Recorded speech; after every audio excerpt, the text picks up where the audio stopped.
యోగాతో బరువు తగ్గటం సులభం కేవలం 30 రోజుల్లోనే. Ladies and gentlemen, welcome to iDream media. నేను ప్రియదర్శన్. సో ఒక ప్రైవేట్ ఇష్యూని మనం ఈరోజు పబ్లిక్ ప్లాట్ఫామ్లో రెగ్యులర్గా ప్రతి యూట్యూబ్ ఛానల్లో, టీవీ ఛానల్స్లో డిబేట్ల రూపంలో చూస్తూ ఉన్నాం. సో దాని గురించి ఇప్పుడు మాట్లాడాల్సి వస్తుంది. ఇప్పటివరకు మనం కూడా పెద్దగా దాన్ని టచ్ చేయలేదు. సో అదేంటంటే ఒకరేమో హీరో, ఒకరేమో ఒక ప్రొఫెషనల్, ఒక బిజినెస్లో ఉన్న ఆమె Jismat Mandi owner Gautami Chowdary, drinker Sai hero Dharma Mahesh, వీళ్ళిద్దరి ఇష్యూ గురించి ప్రతి చోట చర్చ జరుగుతుంది. కొంచెం మనం దాని గురించి డీప్గా డిస్కస్ చేసుకుందాం. మనతో పాటు సీనియర్ జర్నలిస్ట్ భరద్వాజ్ గారు ఉన్నారు, మాట్లాడదాం. సార్ నమస్తే. నమస్తే అండి. బాగున్నారా సార్? బాగున్నారు. సో ఫస్ట్ ఆఫ్ ఆల్ ఏంటి సార్ అంటే ఈ ఇష్యూ ఒక ప్రైవేట్ ఇష్యూ, అసలు ఒక కుటుంబ పంచాయతీ ఈరోజు పబ్లిక్ ప్లాట్ఫామ్ మీదకి వచ్చింది. సో ఆవిడ తీసుకొచ్చి స్టార్టింగ్ అయితే ఆవిడ ఎక్కువ కనిపించింది ఈ పబ్లిక్ ప్లాట్ఫామ్లో. సో ఆవిడ కేసెస్ పెట్టిందని చెప్పి విన్నాం. ఏంటంటే ఒక 3 కేసులు ఏంటంటే గృహహింస, వరకట్న వేధింపులు, ఇంకోటేమో ఇల్లీగల్ అఫైర్స్ కోసం వేధిస్తున్నాడు, అదనపు కట్నం కోసం వేధిస్తున్నాడు అనేది ఒకటి ఎలిగేషన్. సరే, వీళ్ళిద్దరి మధ్య రిలేషన్ స్ట్రెయిన్ అయిపోయి చాలా కాలం అయిపోయింది. దాదాపుగా విడివిడిగా ఉంటున్నారు అనేది వాళ్ళే చెప్పుకున్నారు స్వయంగా. లేకపోతే వాళ్ళ ఇంటి గొడవ ప్రపంచానికి తెలిసే అవకాశం లేదు. అయితే వీళ్ళ రిలేషను ఒక లివింగ్తో మొదలైంది. అంటే సహజీవనం చేస్తున్నాం మేము అని ఆవిడే ప్రకటించారు ప్రపంచానికి. ఇప్పుడు కాదు, ఈ జిస్మత్ మండి అనేది పెట్టిన తర్వాత ఆవిడ నిజానికి ఇన్స్టాగ్రామ్ ద్వారా సెలబ్రిటీ, సోషల్ మీడియా సెలబ్రిటీ హోదా అనుభవించింది ఆవిడ.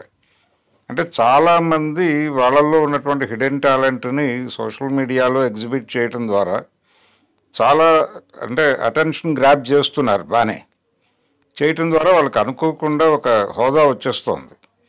ఆ వచ్చేసిన హోదా మీద వాళ్ళని ఇన్ఫ్లుయెన్షియర్స్ ఇలాంటి టైటిల్స్ ఇచ్చేసి పెంచేస్తున్నారు. అది అనుభవించింది అమ్మాయి. అనుభవించి మాట్లాడేటువంటి క్రమంలో ఒక సోషల్ మీడియా ప్లాట్ఫామ్కి ఇంటర్వ్యూ ఇచ్చింది ఆ హోదాలో. ఆవిడ ఇచ్చిన సందర్భంలో ఆవిడ చెప్పిన మాట ఏంటంటే, మేము ఇలా జిస్మత్ మండి అనేటువంటి కార్యక్రమం ఒకటి మొదలుపెట్టాము. అయితే అది తన బ్రెయిన్ చైల్డ్గా చెప్పుకుంది ఆవిడ. ఐడియాని చెప్పుకోవడంతో పాటు దానికి ప్రధానమైనటువంటి దానికి కావలసిన మార్కెటింగ్ వ్యవహారాలన్నీ తను చూసుకునేటట్టు. ఇంజనీరింగ్ గ్రాడ్యుయేట్ తను. ఆ తర్వాత ఇంకో 2 పీజీలు ఏవో చేశానని చెప్తున్నారు ఆవిడ.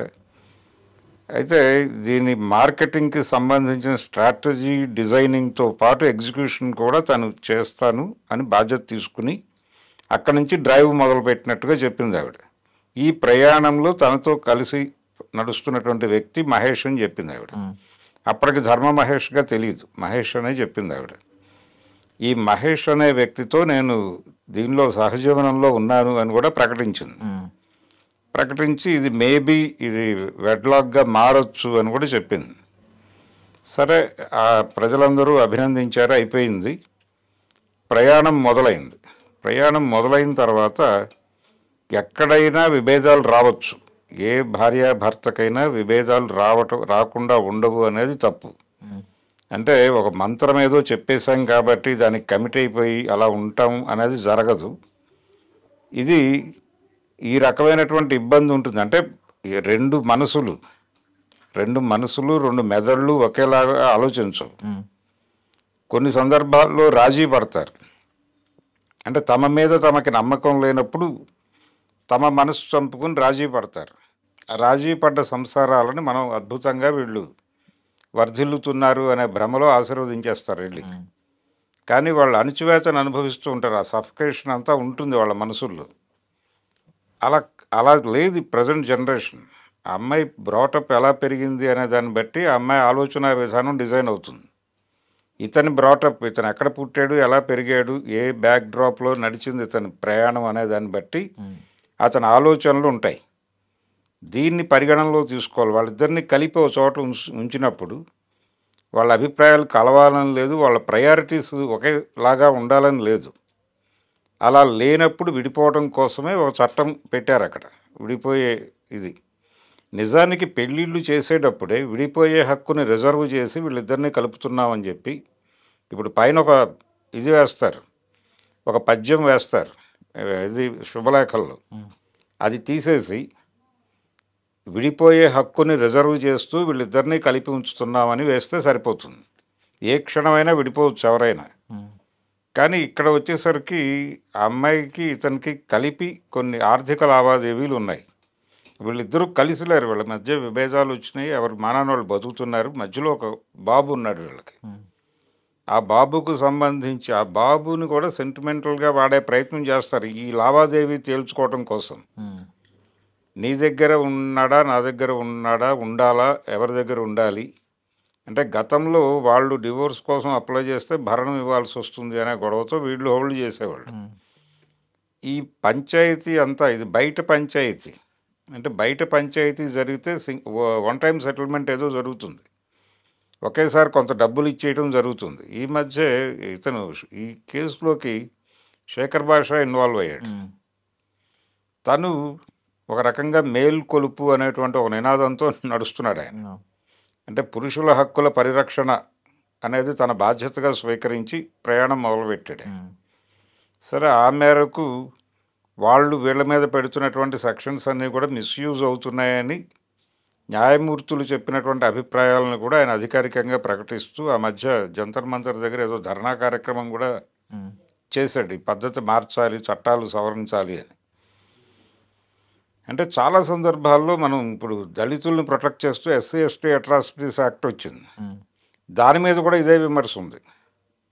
అది మిస్యూజ్ అవుతోంది అని అగ్రకులాల వాళ్ళు తరచూ చేసేటువంటి మాట.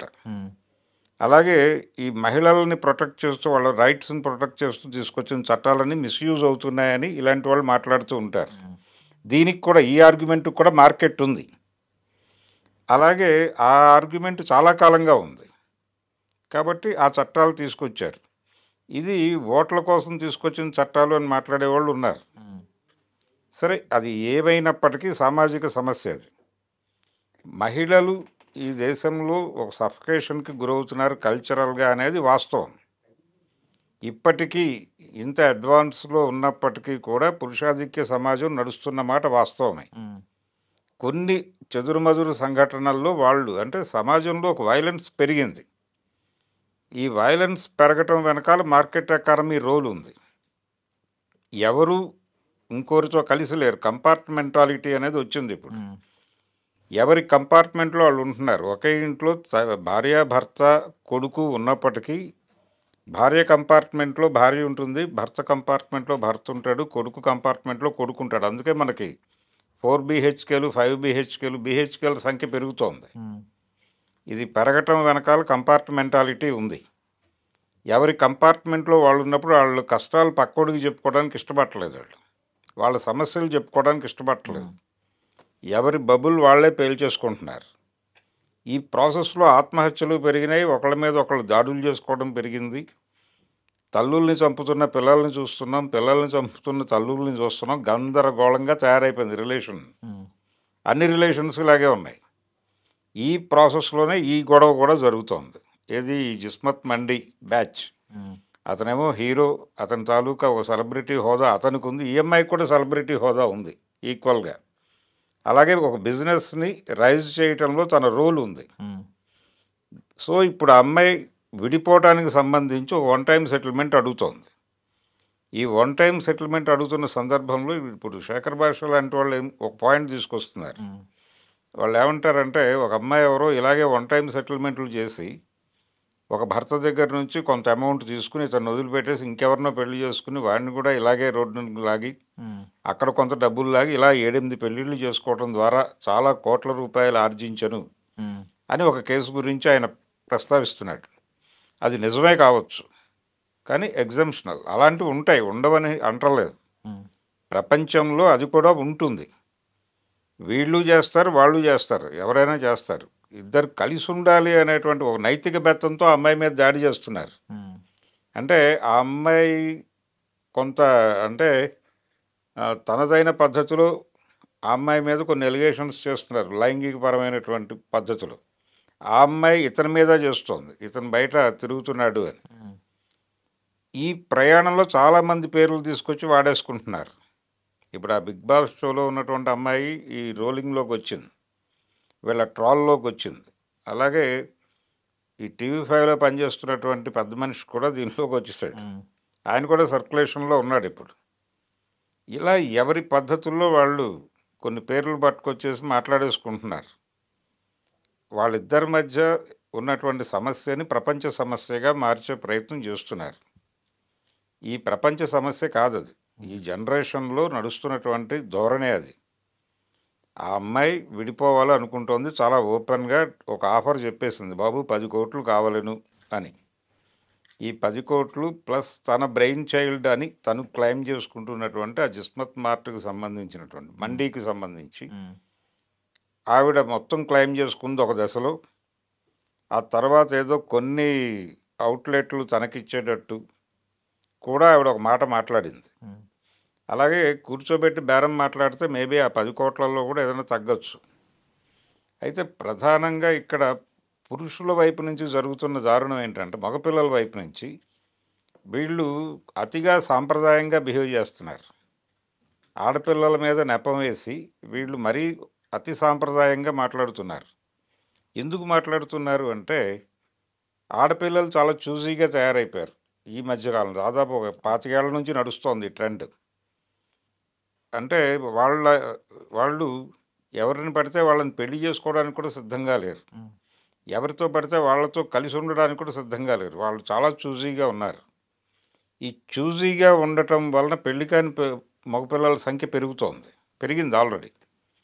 ఈ పిల్లకి పెళ్ళవుతుందా అని ఆ రోజుల్లో వేజల సత్యనారాయణ గారు సినిమా తీశాడు. ఇప్పుడు ఈ పిల్లాడికి పెళ్ళవుతుందా అని తీయాల్సిన పరిస్థితి. ఈ కండిషన్లో వీళ్ళకి ఆడపిల్లల మీద కోపం పెరిగిపోయి వీళ్ళు వాళ్ళ మీద విపరీతంగా ఉన్నవి లేనివి మాట్లాడేస్తున్నారు. అతిగా సాంప్రదాయంగా మారిపోయి ఈ అమ్మాయి ఏమిటి ఈ డ్రెస్ వేసుకుని వచ్చింది రోడ్డు మీదకి అని వీడు మాట్లాడుతున్నాడు. అలాగే పార్కుల్లోనూ క్రికెట్ ఇవి జరిగేటువంటి ఏరియాల్లోనూ మగపిల్లలు ఆడపిల్లల గురించి మాట్లాడుకునే భాష చాలా వల్గర్గా మారిపోయింది. ఈ కల్చర్ నడుస్తోంది మార్కెట్లో. ఇది ఎవడవనన్నా కాదన్నా నడుస్తున్న చరిత్రే. ఈ కళ్ళద్దాల్లో నుంచి చూస్తే ఆ కుర్రోడు మాట్లాడుతున్నది, ఆ కుర్రోడిని సమర్థిస్తున్న వాళ్ళు మాట్లాడుతున్నది కొంచెం ఇబ్బందికరముగా కనిపిస్తోంది. ప్రతి ఆడపిల్ల మీద అలాంటి సంభాషణలే నడుస్తున్నాయి మార్కెట్లో. అంటే ఆడపిల్ల నవ్వు పెదవి దాటకూడదు, కాలు గడప దాటకూడదు అనే ఒక పాత నిబంధన పట్టుకొచ్చి కొత్త నిబంధనగా మార్కెటింగ్ చేయడానికి ప్రయత్నం చేస్తున్నారు వీళ్ళందరూ. ఆ గ్యాప్ ఉంది. మగపిల్లలు బ్యాక్ రన్నింగ్లో ఉన్నారు, ఆడపిల్లలు ముందుకు పరిగెడుతున్నారు, వీళ్ళు వెనక్కి పరిగెడుతున్నారు. వీళ్ళు సనాతనం అవుతున్నారు, వాళ్ళు అధునాతనం అవుతున్నారు. ఈ నేపథ్యంలో చూడాలి ఈ కేసుని. ఇదేమి వింత కేసు అని నేను అనుకోవడం లేదు. అనవసరంగా మీడియాకి ఏంటంటే ఒక అమ్మాయి గురించి అతను మాట్లాడుతున్నప్పుడు దాన్ని కన్జ్యూమ్ చేసే వాళ్ళ సంఖ్య అధికంగా ఉంటుంది. ఇప్పుడు ఆ అమ్మాయి మాట్లాడేటప్పుడు ఎవరో ఇంకొక అమ్మాయి గురించి మాట్లాడుతోంది. ఆ అమ్మాయి ఇతని ఇంటికి వస్తోంది అని చెప్తోంది, ఇంకొక డాక్టర్ ఇతను ఒళ్ళో పడుకోబెట్టుకుని ఏదో పెడుతోంది, ఫోటో చూశాను నేనని ఇవన్నీ మాట్లాడేస్తోంది ఆ అమ్మాయి. ఇది కన్జ్యూమ్ చేసేవాడికి మజాగా ఉంటుంది. ఇలాంటి విషయాలు వినటం కోసం ఈ వీడియోలు కన్జ్యూమ్ చేస్తున్నారు ప్రపంచం అంతా. అందుకని ఇది సాలబుల్ ప్రోడక్ట్గా కనిపించి ప్రపంచానికి వీళ్ళిద్దరిని పట్టుకొచ్చేసి మాట్లాడించేస్తున్నారు. ఇలా మీడియా ట్రయల్స్ జరిగిపోతున్నాయి. ఇక్కడ వీళ్ళు దాన్ని సెటిల్ చేయడానికి కూడా ఎవరు ప్రయత్నం చేయట్లేదు. అగ్గిపుల్ల గీసి మంటేయటానికి మాత్రమే ప్రయత్నం జరుగుతోంది. ఆవిడ కోరిక ఒకటే, ఇది పూర్తి స్థాయిలో ఆర్థిక లావాదేవీ. ఆ ఆర్థిక లావాదేవీ సెటిల్మెంట్ అయిపోవాలి. ఆ అమ్మాయి అడుగుతున్నటువంటి 10 కోట్లు నువ్వు ఇస్తావా, లేదు నీకు ఇంకేదన్నా బేరం ఉందా, నైతిక గొడవలు వద్దు. ఆ అమ్మాయి నైతిక ప్రమాణాలు బాగాలేదని ఈయన మాట్లాడటం, ఈయన నైతిక ప్రవర్తన బాగాలేదని ఆవిడ మాట్లాడటం, ఇదంతా ట్రాష్, ఇది అక్కర్లేదు ప్రపంచానికి. అది వాళ్ళ పర్సనల్ గొడవలు. ఇద్దరు వయోజనులు, వాళ్ళిద్దరికీ విడివిడిగా పెళ్ళిళ్ళై ఉన్నప్పటికీ ఐచ్ఛికంగా వాళ్ళిద్దరూ ఇష్టపూర్వకంగా కలిసి ఉంటే అది తప్పు కాదు అని సుప్రీంకోర్టు చెప్పింది ఈ మధ్యకాలంలోనే ఒక జడ్జిమెంట్. దాన్ని గౌరవిద్దాం మనం. గౌరవించి వాళ్ళ ఇల్లీగల్ అఫైర్స్ గురించి ప్రపంచానికి మాట్లాడుకునే హక్కు కూడా లేదు. అతను బలానట కదా, అమ్మాయి ఇలాట కదా అని మాట్లాడుకోవటం అంత దుర్మార్గం ఇంకోటి లేదు. అది క్లియర్. ఎవరు విడిపోయే హక్కు ఉంది, చట్టం విడిపోయే హక్కు ఉండకూడదు అంటాం రాజ్యాంగ ఉల్లంఘన అది. అందుకని కాన్స్టిట్యూషన్ వయలేషన్ చేయకుండా ఆర్థిక సెటిల్మెంటు హ్యాపీగా కూర్చోబెట్టి సెటిల్ చేసేసి ఆ డబ్బులు ఇప్పించగలిగితే ఇప్పించి, లేదంటే ఆ అమ్మాయి ఏదైనా ఇవ్వాల్సి ఉంటే ఇప్పించి క్లోజ్ చేసి తోలేయటం బెటర్ అండి. అనవసరంగా అంటే వాళ్ళు కూడా ఒకటి అనుకుంటున్నారు, ఇది కోర్టులో సెటిల్ అయితే ఇంకోలా ఉంటుంది. అక్కడేదో భరణం అంటాడు ఆయన జడ్జి గారు. వీటికి సంబంధించినటువంటి అంటే ఆ అమ్మాయి చెప్తోంది ఒక అపార్ట్మెంట్ ఇప్పుడు అతను ఉంటున్నటువంటిది ఏదో ఆ అమ్మాయి పేరుతో అగ్రిమెంట్ అయినటువంటి ప్లాట్ అని చెప్పింది ఒక చోట. మేబీ అలా అయితే ఆ డాక్యుమెంట్స్ ఏవో సబ్మిట్ చేస్తే అతన్ని బయటకు పంపించేయచ్చు. అలాగే ఆ మండీకి సంబంధించినటువంటి ఏదన్నా వాళ్ళు డాక్యుమెంటేషన్ ఉందా లేదా అనేది నాకు ఐడియా లేదు, కానీ ఉండుంటాయి. వీళ్ళు క్లియర్గా పార్ట్నర్షిప్లు కూడా రాసుకొని ఉండకపోవచ్చు ఆ రోజుల్లో. అంటే బాగున్నప్పుడు ఒకలా వెళ్తుంది బండి, చెడిపోయిన తర్వాత ఒకలా అవుతుంది. అంటే ఈ అమ్మాయి మెయిన్గా అతని మీద మొదట చెప్పినటువంటి ఎలిగేషన్ ఏంటంటే తను ప్రెగ్నెంట్గా ఉన్నప్పుడు అతను వ్యవహరించిన శైలి బాలేదు అనేది మొదటి క్లైమ్. అయితే దానికంటే ముందే వీళ్ళ మధ్యలో ఇంకేదైనా అభిప్రాయ భేదాలు వచ్చి ఉండొచ్చు, రావటానికి స్కోప్ ఉంది. ఆ అమ్మాయి టాలరేట్ చేసే పరిస్థితిలో ఉండకపోవచ్చు, ఎందుకంటే తను కొంచెం మోడర్న్గా ఉంది. తన లైఫ్ తను లీడ్ చేయగలను అనేటువంటి ఒక కాన్ఫిడెన్స్ కనిపిస్తోంది. ఈ గొడవలు జరిగినా జరగకపోయినా నేను బతకగలను, ఇవేవి లేకపోయినా నేను బతకగలను అనే కాన్ఫిడెన్స్ ఉంది ఆ అమ్మాయిలో. ఆ ఫైటింగ్ స్పిరిట్ ఉంది కాబట్టి ఫైట్ చేస్తుంది. వీళ్ళందరూ వెళ్ళిపోయి అక్కడ ఆ అమ్మాయి మాట్లాడిన మాటలని సరుకుగా మార్చి ప్రపంచంలో వ్యాపారం జరిగిపోతుంది. ఈ వ్యాపారం చేసుకుంటున్న వాళ్ళు చందాలు వేసుకునైనా సెటిల్ చేయొచ్చు. అది ఈ ఛానల్స్ వాళ్ళందరూ దీని మీద బిజినెస్ నడుస్తోంది కదా, వ్యూస్ వస్తున్నాయి, ఏదో దాని తాలూకా వ్యాపారంలోంచి కొంత పర్సంటేజ్ ఇచ్చినా కానీ అమ్మాయి కష్టం తీరిపోవచ్చు కదా, అతనికో ఆ అమ్మాయికో ఏదో హెల్ప్ జరుగుతుంది కదా, అది చేయరు మళ్ళీ. కానీ డిస్కషన్స్ మాత్రం నడుస్తూ ఉంటాయి జీవితాంతం. అసలు ఇలాంటిది కన్జ్యూమ్ చేయడానికి సరదాగా ఉంటుందనే జీవితాలకు సంబంధించిన చాలా కార్యక్రమాలు నిర్వహించారు మనోళ్ళు. బ్రతుకు ఇస్త్రీ బండి అని, బ్రతుకు మిర్చి బండి అని ఇలా పెట్టి బండ అని ఒకటి, రచ్చబండలు, జారుడు బండలు ఇలా పెట్టి చావగొట్టేశారు కదా ప్రపంచాన్ని. కాబట్టి ఇదంతా అనవసరమైన నాన్సెన్సు, న్యూసెన్సు. ప్రజెంట్ సొసైటీలో ఆడపిల్లలు పాత పద్ధతుల్లో ఉండడానికి సిద్ధముగా లేరు. వాళ్ళని నైతిక బెత్తంతో బెదిరించే ప్రయత్నం చేస్తే వాళ్ళు కూడా నైతిక బెత్తమే తీసుకుని చితక్కొట్టేస్తున్నారు.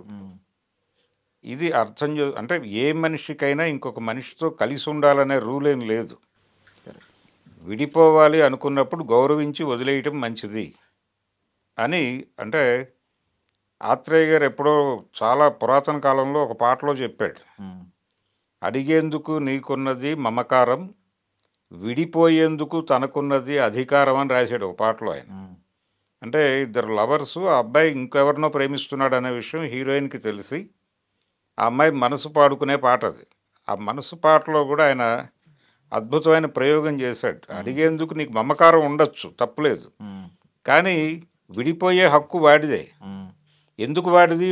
వాడు ఒక ఇండివిజువల్, అదొక యూనిట్. వాడికి నీతో కలిసి ఉండాలని అనిపించకపోవడం అది నీ తప్పు కావచ్చు, కాకపోవచ్చు, కానీ వాడికి రైట్ ఉంది, దాన్ని గౌరవించు, వదిలిపెట్టేసాయి. నీకు నిజంగా ప్రేమ అంటూ ఉంటే అది పంచి ఇవ్వడానికి ప్రపంచం చాలా ఉంది, అటు వెళ్ళిపో, నువ్వు వీటిని వదిలిపెట్టేసాయి, ఇంకా ఏ రకమైనటువంటి గొడవల్లోకి వెళ్ళకు అని రాశాడు ఆయన. ఎప్పుడు 70s. అప్పటికింకా భారతదేశం మార్కెట్ ఎకానమీలోకి ప్రవేశించక ముందే రాశాడు ఆయన. ఇప్పుడు కంపార్ట్మెంటాలిటీలో ఉన్నాం మనం. డ్రాయింగ్ రూమ్ చచ్చిపోయింది జీవితాల్లో. డ్రాయింగ్ రూమ్ అంటే కామన్గా అందరూ కూర్చునే ప్రోగ్రాం లేదు ఇప్పుడు. ఎవరి బెడ్రూమ్లో వాళ్ళు, ఎవరి ఫోన్తో వాళ్ళు, ఎవరి మనుషులతో వాళ్ళు బతుకుతున్నారు. భార్యాభర్తలుగా ఉంటున్నామని చెప్పుకుంటున్నారు, కానీ ఎవరి కార్యక్రమాల్లో వాళ్ళు బిజీగా ఉంటున్నారు. భార్య తన రీల్స్ చేసుకోవడంలోనూ, లేకపోతే తన ఇన్స్టా వ్యూవర్స్ని పెంచుకోవడంలోనూ కాన్సన్ట్రేషన్. అది తప్పేం కాదు. వాళ్ళ హిడెన్ టాలెంట్స్ని ఎక్స్పోజ్ చేసుకోవడానికి దొరికిన అవకాశాల్లో వాళ్ళు పరుగు పెడుతున్నారు. మీరు కుదిరితే పరుగు పెట్టండి. కలిసి పరుగు పెడుతున్న వాళ్ళు చాలామంది ఉన్నారు ఇప్పుడు. కరెక్ట్. కాబట్టి దాన్ని గౌరవించాలి. అవతల వాళ్ళని మీరు రెస్పెక్ట్ చేస్తే మిమ్మల్ని రెస్పెక్ట్ చేస్తారు. ఇక్కడ రెస్పెక్ట్ లేదు, వీళ్ళిద్దరి మధ్య చనిపోయింది. చనిపోయిన తర్వాత ఇంక గొడవ అనవసరం. ఆ ఆర్థిక లావాదేవీ సెటిల్ చేసేసి క్లోజ్ చేసేయటం బెటర్. ఇంకా ఈ అమ్మాయి తప్పు చేసింది, ఆ అబ్బాయి తప్పు చేశాడు అనేది అనవసరమైన చర్చ. ఇంకా తవ్వుకుని ఇంకా డ్యామేజ్ చేసుకోవడం తప్ప పర్సనల్ యూజ్ ఇప్పుడు అయితే లేదు. 100 విషయాలు పట్టుకొస్తారు. అతను 5వ తరగతిలో ఉండగానే ఎవరితోనో ఎఫ్ఐఆర్ ఉందని నాకు తెలుసు అని ఆ అమ్మాయి మాట్లాడొచ్చు. లేదు ఆ అమ్మాయికి ఇప్పుడు ఆయన తండ్రి గారు ఒక మాట అన్నాడు. అంటే ఆ అమ్మాయి ఒక చోట ఎక్కడో మాట్లాడుతూ అతను నాకు ఎప్పుడూ అప్పీలింగ్గా కనిపించలేదు అని ఒక మాట అందట. అంటే ఆ అప్పీలింగ్గా లేనప్పుడు ఎందుకు యాక్సెప్ట్ చేశారు అంటే కనీసం దీనికైనా సరే ఎందుకు యాక్సెప్ట్ చేశారంటే నా వెంట పడేవాడు, వెంట 100 మంది పడతారు, 100 మందిని యాక్సెప్ట్ చేస్తారా అని ఆ కుర్రవాడి తండ్రి గారు అన్నారు. అది లాజిక్కే. మీరు స్పెషల్గా అతన్ని మాత్రమే మీ వెనకాల 100 మంది పడ్డా వారిని మాత్రమే సెలెక్ట్ చేసుకున్నారంటే మీకు ఎక్కడో అతని పట్ల సాఫ్ట్ కార్నర్ ఏర్పడింది అని. కానీ ఘర్షణలోకి వెళ్ళాక ఇవన్నీ ఆలోచించరు. వాళ్ళ లాజిక్లు వాళ్ళు పట్టుకుంటారు, వీళ్ళ ఆర్గ్యుమెంట్లో ఉన్నటువంటి లూప్ హోల్స్ పట్టుకుని ఏదో లాగాలని వీళ్ళు ట్రై చేస్తారు, వాళ్ళు అదే ట్రై చేస్తారు. ఇది తెగదు. ఇది వాళ్ళ గురించి వీళ్ళు, వాళ్ళ జీవితాన్ని వీళ్ళు, వీళ్ళ జీవితాన్ని వాళ్ళు రోడ్డు మీద వేసుకోవటమే.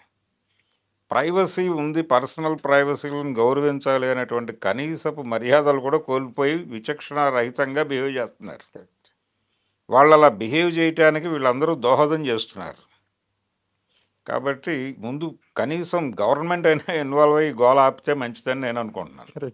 సార్ అంటే ఇప్పుడు ఒకప్పుడు మనం పెళ్ళి సీడీలు ఉండేవి, లేదంటే వీసీఆర్లు ఉండేవి, లేదంటే ఫోటోలు ఉండేవి, ఇంటికి వచ్చిన బంధువులకు చూపించుకుంటూ ఉండేవారు. ఇప్పుడు ఏంటంటే వీళ్ళు లివింగ్లో ఉన్నప్పుడే లేదంటే లవ్లో ఉన్నప్పుడే పబ్లిక్గా వీడియోలు తీసి పోస్ట్ చేస్తూ ఉన్నారు. చాలా ఎక్కడ లేని ప్రేమ అంతా ఒలకపోసేస్తున్నారు. ఈవెన్ మనం చూస్తే బాబు పుట్టిన తర్వాత వీళ్ళ వీడియోలు కానీ వీళ్ళ ముందు వీడియోలు కానీ ఇవన్నీ చూస్తూ ఉన్నాం. ఎంత తీవ్రత చూపిస్తున్నారో అదే తీవ్రత విడిపోయిన తర్వాత కూడా పబ్లిక్గా వచ్చి ఒకరినొకరు డ్యామేజ్ చేసుకుంటున్నారు. అంతే. ఏదైనా ఎక్సెసివ్ అయితే ఇలాగే ఉంటుంది. దీని పర్యవసానాలు అనేది నేర్చుకోవాలంటారా? ఒకటి ఆర్థికంగా గతంలో ఎలా ఉండేదంటే మీరు చెప్పినటువంటి సీడీలు లేకపోతే ఆల్బమ్లు చూసుకున్న రోజుల్లో ఆడపిల్లలు డిపెండెంట్గా ఉండేవారు. ఇప్పుడు ఇండిపెండెంట్గా ఉంటున్నారు. ఇండిపెండెంట్గా ఉంటున్నప్పుడు ఆర్గ్యుమెంట్ వస్తుంది. ఈ ఆర్గ్యుమెంట్ను తట్టుకునే పరిస్థితుల్లో వాళ్ళు లేరు. అందుకని వాళ్ళు టోన్ పెంచుతున్నారు. మీకు ఇది ప్రతి ఇన్సిడెంట్లోనూ కనిపిస్తుంది. ఈ అమ్మాయిని డ్యామేజ్ చేయటం ఎక్కువ జరుగుతుంది. ఇప్పుడు రాజ్ తరుణ్ ఎపిసోడ్లో కూడా జరిగింది అదే. ఆ అమ్మాయి ప్రపంచంలో చాలామంది అమ్మాయిలు ఎలా బిహేవ్ చేస్తున్నారో అలాగే బిహేవ్ చేస్తుంది. అందులో స్వార్థం ఉంది, స్వార్థం ఉంటుంది. ఉండదు అని ఎలా చెప్తారు? మీరెవరు డిక్టేట్ చేయటానికి? ఆ అమ్మాయికి ఎఫ్ఐఆర్లు ఉండకూడదని చెప్పడానికి మీరెవరు? ఆ అమ్మాయికి ఉంటాయని మీరు అనుకోవాలి ముందు. మీరెవరు? నైతిక బెత్తం పట్టుకుని ప్రపంచాన్ని శాసిస్తామంటే ఎలా కుదురుతుంది? మారిపోయిన సొసైటీలో మారని బుర్రలు పెట్టుకుని మీరు మా ఇంట్లో నైతిక బెత్తం ఉంది, మారుమూల అది పట్టుకొచ్చి కొడతాను అందరినీ అంటే తంతారు. అది జరుగుతోంది మెజారిటీ. నేను ఇందాక అన్నట్టుగా ఆడపిల్ల నవ్వు పెదవి దాటకూడదు, కాలు గడప దాటకూడదని వీళ్ళు చెప్తారు బారులో కూర్చుని. ఇది తప్పు కదా. అందుకని ఇది అనవసరమైన గోల ప్రపంచానికి. Correct. Thank you sir. Thank you so much for your valuable time sir. Thank you.